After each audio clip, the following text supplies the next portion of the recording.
لیکن مسئلہ وہی ہے کہ عمران خان صاحب نے کل رات کو بھی کہا کہ مجھے یہ اریسٹ کر لیں گے, میرا موقف عوام کے سامنے نہیں آئے گا, اس لیے وہ اپنے کیسز کا لیگل پوائنٹ آف ویو جو ہے وہ بھی عوام کے سامنے رکھ رہے ہیں ریکارڈ کی درستی کے لیے, کیونکہ خان صاحب کو نہیں پتا کہ کیا کرنا ہے انہوں نے ان کے ساتھ. اور عمران خان صاحب پریشان نہیں ہے, گھبرائے ہوئے نہیں ہے, لیکن وہ اپنا مقدمہ تو عوام کے سامنے پہلے ہی رکھ کے جا رہے ہیں نا کہ بھائی یہ کیس, جب مجھے جس کیس میں سزا دیں گے میرا پرانا خطاب نکال کے سننا, اس میں سننا کہ میں نے 22 جولائی کو کیا کہا, اس میں سننا کہ میں نے 21 جولائی کو کیا کہا, اس میں سننا میں نے 20 جولائی کو کیا سٹیٹمنٹ دی.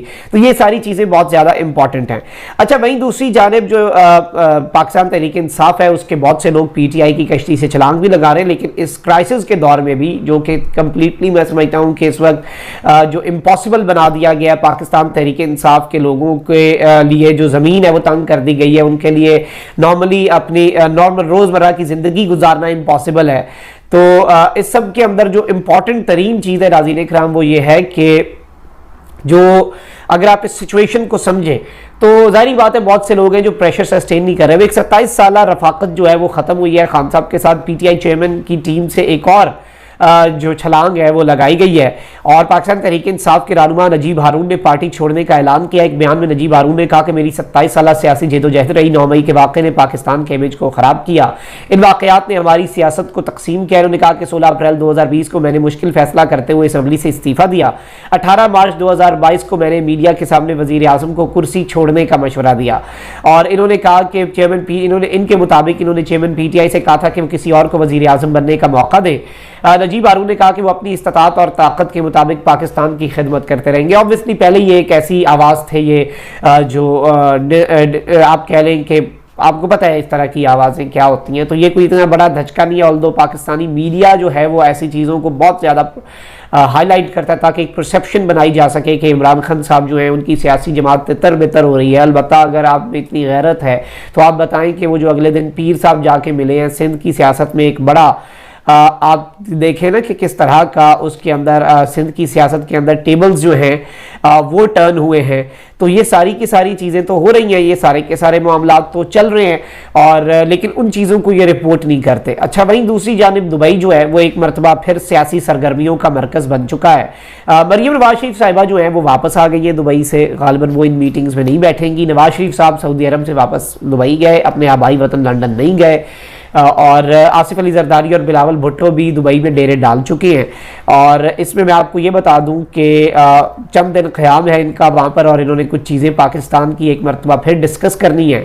اب جو بڑی خبر ہے ناظرین اکرام, آپ کو میں بتا دوں کہ نگران وزرائے اعظم کے لیے کیا کچھ چلتا رہا. ایک خبر آئی تھی کہ محسن بیگ صاحب جو کہ ایک صحافی ہیں, عمران خان صاحب کے دور میں ایف آئی اے سے وہ گرفتار بھی ہوئے, ان کی ایک ویڈیو بھی آئی جس میں وہ گولی چلا رہے ہیں اور اس طرح کی چیزیں ہیں, پسٹل ان کے ہاتھ میں ہے. ان کی ایک تصویر پھر موجودہ چیف کے ساتھ بڑی وائرل کی جاتی ہے, اور اسے بھی بنیاد بنا کر, although میں سمجھتا ہوں ایسی چیزیں تو نہیں کرنی چاہیے, لیکن چلے اس میں جو امپورٹنٹ ایسپیکٹ ہے ناظرین اکرام وہ یہ ہے کہ محسن بیگ صاحب بھی تھے اس کے کنٹینڈر. اچھا, اس کے علاوہ ایک بزنس مین ہے, ان کا بھی میں بتا چکا ہوں, ٹیکسٹائل ملز ایسوسی ایشن کے صدر بھی رہے, دیگر تمام تر چیزیں بھی ہوئی. اس کے ساتھ ہی ساتھ جو فواد حسن فواد صاحب ہیں, سابق پرنسپل سیکرٹری نواز شریف صاحب کے, ان کی بھی بات چل رہی تھی. ایک ٹاپ بیوروکریٹ کی جب بات آتی ہے تو وہ ہے, although یہ ٹاپ بیوروکریٹ کوئی اور بھی ہو سکتا ہے. فواد حسن فواد صاحب ابھی ریلکٹنٹ ہے کیونکہ انہیں لگ رہا ہے کہ next government P M L N کی آنی ہے, تو اس میں میں نے کوئی عہدہ لینا ہے, تو نگران وزیر ہے. لیکن اس ملک میں کچھ بھی چل سکتا ہے, میں نے سب کچھ کریں. اس کے علاوہ حفیظ شیخ صاحب جو ہیں ان کے حوالے سے بھی خبر آئی کہ وہ واپس آ چکے ہیں, ملاقاتیں شروع ہو چکی ہیں. اگر وہ نگران وزیر اعظم نہ بھی بنے, کیونکہ ان کے اوپر نون لیگ کو کوئی اعتراضات نہیں ہے, پیپلز پارٹی کو کچھ ریزرویشنز ہیں حفیظ شیخ صاحب کے اوپر, اگر وہ نگران وزیر اعظم نہیں بھی بنتے تو اس کے علاوہ پھر انہیں نگران وزیر خزانہ ضرور بنایا جائے گا. یہ اس وقت تک کی ڈیولپمنٹس ہیں. اب یہاں پر ایک بڑی میں سمجھتا ہوں کہ عجیب سی خبر آئی ہے, اور یہ بڑے ایک کریڈیبل جرنلسٹ ہیں, انہوں نے خبر دے دی ہے. اور یہ خبر آئی کیوں ہے, یہ مقصد کیا ہے, یہ وہی ہے کہ بھئی طاقتور حلقے جو ہیں وہ اپنا نہ بندہ لا سکیں, وہ الیکشنز کو ڈیلے نہ کر سکیں, اس لیے ہم کوئی سیاسی سیٹ اپ لائیں. لیکن اب اس سیاسی سیٹ اپ میں بھی یا تو آپ کوئی ایسا سیاستدان لاتے جو بزرگ سیاستدان, widely respected by all the stakeholders including Pakistan Tehreek Insaf, ایسا بندہ لاتے تو الگ بات تھی. لیکن اب جو نیا نام آیا اس نے ہم سب کے ہوش اڑا دیے. مسلم لیگ نون کی حکومت میں وزیر خزانہ اور مسلم لیگ نون انٹرنیشنل افیئرز کے صدر اسحاق ڈار کو نگران وزیر اعظم کے لیے نامزد کرنے پر اس وقت غور شروع کر دیا گیا. اس حوالے سے الیکشنز ایکٹ 2017 میں ترمیم بھی کی جائے گی تاکہ نگران سیٹ اپ کو آئینی مینڈیٹ سے ہٹ کر فیصلے کرنے کا اختیار دیا جا سکے. یہ بہت بڑی واردات ہے کہ جی ایک یہ کہیں گے کہ جی نگران سیٹ اپ آئینی فیصلے بھی کر سکتا ہے اور اپنے اہم ترین فیصلے بھی کر سکے گا نگران سیٹ اپ. اور اس میں آپ کو یہ بتا دوں کہ انگریزی اخبار دا ایکسپریس ٹریبیون میں شائع سینئر صحافی شہباز رانا کی رپورٹ کے مطابق حکومت الیکشنز ایکٹ 2017 میں ترمیم کرنے پر غور کر رہی ہے تاکہ آئندہ نگران سیٹ اپ کو اپنے آئینی مینڈیٹ سے ہٹ کر فیصلے کرنے کا اختیار دیا جا سکے اور حال ہی میں شروع کیے گئے اقتصادی منصوبے کے تسلسل کو بھی یقینی بنایا جا سکے اور اس عمل کو تیز کیا جا سکے جس کا مقصد سرکاری اداروں میں غیر ملکی سرمایہ کاری حاصل کرنا ہے. وفاقی کابینہ کے ذرائع نے بتایا کہ مسلم لیگ نون اقتصادی پالیسیوں پر عمل درآمد کو یقینی بنانے کے وسیع تر منصوبے کے تحت نگران وزیر اعظم کے لیے مجھے اس بات پہ ہنسی آ رہی ہے کہ یہ ملک کی معیشت کی خاطر یہ سب کچھ اتنی بڑی قربانی دینا چاہ رہے ہیں. اقتدار کو طول دینا ہو تو ایسے دینا. اسحاق ڈار کو نگران وزیر اعظم بنانے کی تجویز ہے. اسحاق ڈار کی نامزدگی کے بارے میں حتمی فیصلہ پیپلز پارٹی کے ساتھ مشاورت میں کیا جائے گا جو عام اتحادی اور شراکت داروں میں سے ایک ہے. اور مسلم لیگ نون کے جو ذرائع ہیں ان کا کہنا ہے کہ حکومت الیکشن ایکٹ 2017 کے سیکشن 230 میں ترمیم پر غور کر رہی ہے. نگران سیٹ اپ کو معاشی فیصلے کرنے کا اختیار دیا جائے گا.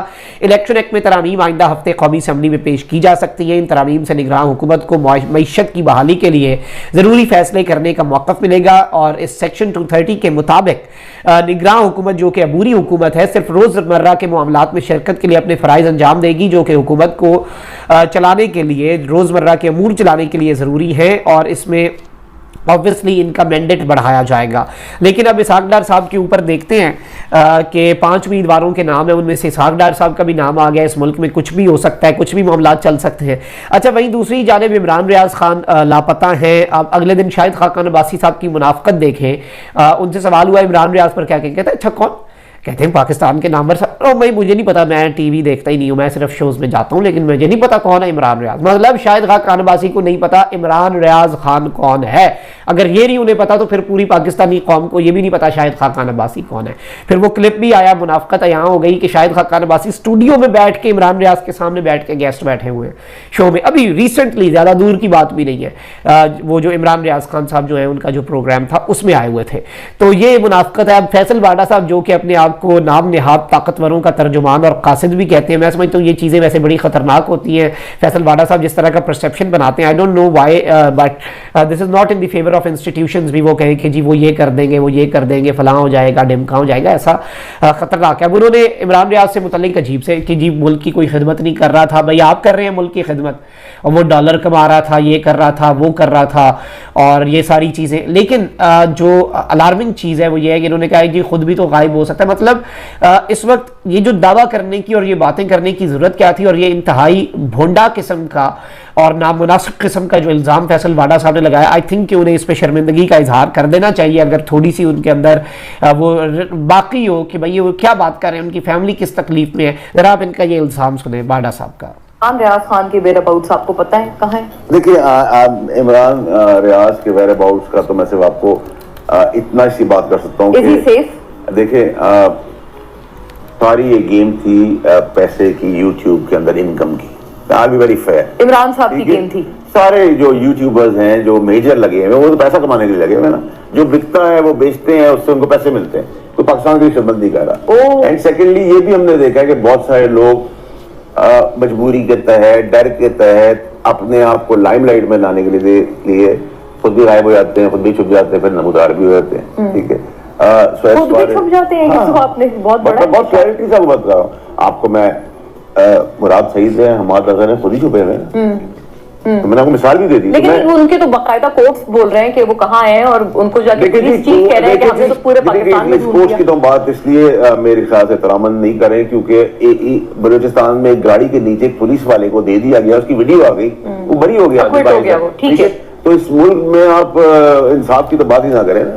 Very interesting. ٹھیک ہے جی. اور پلس یہ بھی آپ نے دیکھا کہ وہ جو 3rd کلاس کاپی ہے چائنیز کراچی کی شخصیت عمران خان صاحب کی, ان کی فیملی نے بھی کورٹ میں کیس کیا تھا کہ وہ مسنگ ہے. پھر انہوں نے کہا میں مسنگ نہیں تھا. دیکھیں تضاد ہوتا ہے نا, یہ گیم ہوتی ہے. اچھا, آپ تو یعنی کہ یہ کہ جتنے وہ لوگ ہیں جنہوں نے اپنے آپ کو مسنگ کہا, انکلوڈنگ اعظم خان صاحب بھی, جو کہ پھر اعظم خان کا تو میں نے پہلے ہی کہا تھا کہ لیکن جی وہ پہلے بھی پی ایم ہاؤس میں, اس کا دماغ ایسا ہے,